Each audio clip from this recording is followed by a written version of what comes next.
puisque nous étions ce matin en compagnie des marins marseillais dans le cadre d'un rassemblement devant le Conseil général, et vous avez comme moi assisté aux déclarations de M. Sotti concernant la diminution du trafic entre Nice et la Corse.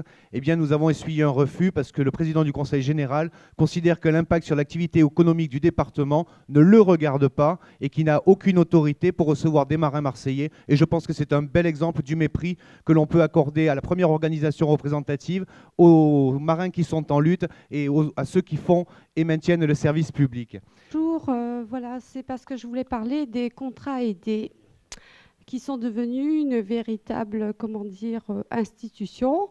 Ce sont des contrats qui sont d'une durée de 20 heures hebdomadaires ou de 26 heures en fonction du contrat, et qui sont destinés à l'administration, aux associations, à ce genre de, d'entreprise, et qui sont en fait des contrats très précaires qui n'aboutissent, à rien à part la durée du contrat. Après, il n'y a plus rien. C'est une véritable exploitation des salariés et qui ne sont absolument pas représentés. L'État a décrété en 2008 la création d'une opération d'intérêt national dans la plaine du Var. Je vous rappelle qu'il s'agit d'un immense projet structurant couvrant un territoire de près de 10 000 hectares sur un périmètre qui englobe 15 communes. Cette opération baptisée Éco-Vallée se veut une vitrine du développement durable, mais reposant essentiellement sur des infrastructures de type immobilière économique, sans prise en compte réelle des volets écologiques et agricoles. La réalisation de cette opération va profondément modifier le territoire et impacter fortement la vie de ses habitants. Or, la gouvernance a été donnée par l'État à un établissement public d'aménagement très fermé et dont les décisions font pourtant autorité en matière d'occupation et d'utilisation du sol. La population, les associations, les acteurs socio-économiques locaux ne sont ni consultés ni écoutés. Je suis un démocrate, donc un simple démocrate.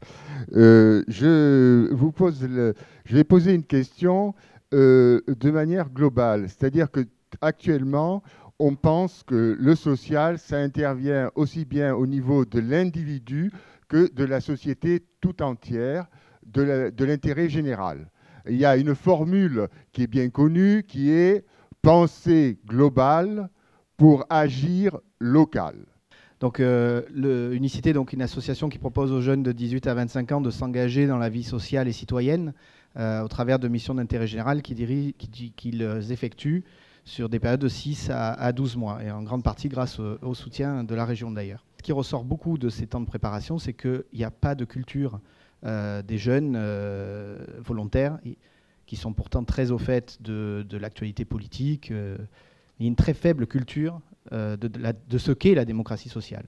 La démocratie sociale, c'est aussi la démocratie sanitaire. Et cette démocratie sanitaire, elle a été évidemment très mise à mal, ça a été dit, par la loi HPST. D'abord par la transformation, même si c'est un peu technique, des conseils d'administration en conseils de surveillance dans les hôpitaux, avec donc la régression de la présence à la fois des syndicats et des élus dans donc les instances décisionnaires des hôpitaux. Et aujourd'hui, vous le savez, le président Sarkozy l'avait voulu et il l'a fait. Eh bien, c'est le directeur de l'hôpital qui a entre les mains tous les pouvoirs décisionnaires. Quand on parle de démocratie sociale, il faut que nous continuions à réfléchir en effet sur l'enseignement du droit du travail, on l'a évoqué tout à l'heure entre nous, sur l'enseignement du droit social, sur l'importance du mouvement syndical. On voit bien qu'il est dans le collimateur du pouvoir actuel et on comprend bien pourquoi.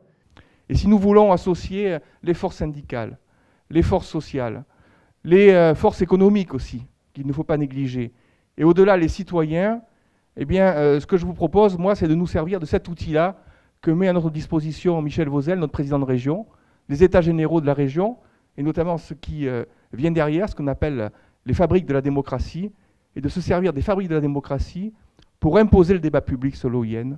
Et ça, on pourra le faire à partir de la région, et on pourra le faire avec vous tous si vous le voulez bien.